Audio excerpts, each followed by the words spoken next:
Hi YouTube, welcome to another edition of Horror Hands, and for this video I'm going to be talking about Phantom of the Monastery. So this is a new release from Indicator, and I showed this one in my end of month video and it got a bit of interest in the comments. So I thought I'd just cover this one and let you guys know what it was like. Because this is it's a film from 1934 from Mexico. So I think it's the first time I've seen like a 1930s Mexican horror film, so a bit of a new one for me. But I really enjoyed this film. I thought it was a very good watch, so I thought I'd just spread the word a little bit on this one for anyone that was interested.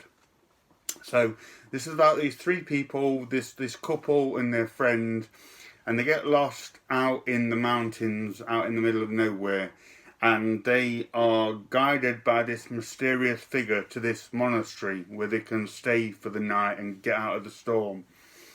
And the monastery, it's really creepy, it's got some great atmosphere to it, and it's home to these kind of like mysterious hooded monks who let them in, and they're hospitable, but you can tell that there's certain kind of sort of old-fashioned rules, and there's an undercurrent of creepiness which you can't quite put your finger on to start with. But through the course of the night, they spend a bit more time around there. They talk to the monks, the ones that are willing to talk back at least, and they find out a bit more of sort of the dark secrets behind this monastery where they're staying and trying to get through the night. And also these three characters have a few skeletons in the closet as well, which is explored throughout the film. So there's not really a great deal of things going on. There's not a lot of kind of in-your-face horror or effects or things like that. It's more these three characters trying to maneuver their way through this mysterious monastery and try not to upset these strange monks that are very much kind of out of their time.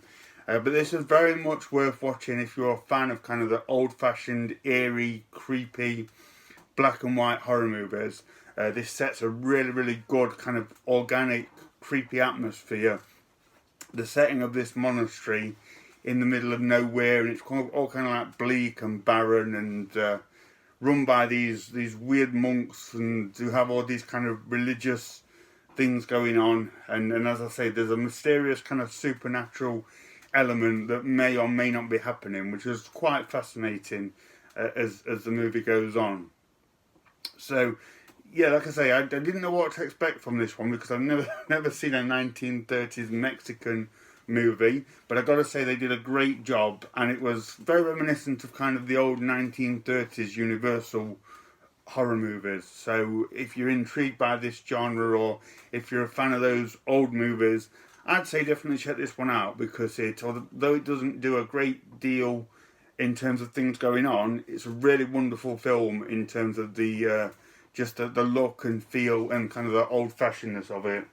Now, Indicator did release another one, La Llorona, which is another Mexican one from the 30s. I've not checked this one out yet, but I'm expecting good things after watching Phantom, so hopefully this one will be a good watch as well. But yeah, I've not heard anybody talk about these movies since Indicator released them, and this one anyway was a pleasant surprise. Like I said, I really enjoyed the atmosphere of it, and I'm looking forward to watching the other one. So if you were intrigued about this one and you like your old-fashioned black and white movies, I'd definitely check this one out. It's Spanish language with subtitles, but that didn't put me off. Like I say, I was more into it for the feel and the old-fashioned creepy nuances rather than anything else. But let me know if you've seen this one, because I haven't heard much about it, so I'll be really interested to know what other people think and to see if you enjoyed it as well. So thank you very much for watching, and stay tuned for more videos.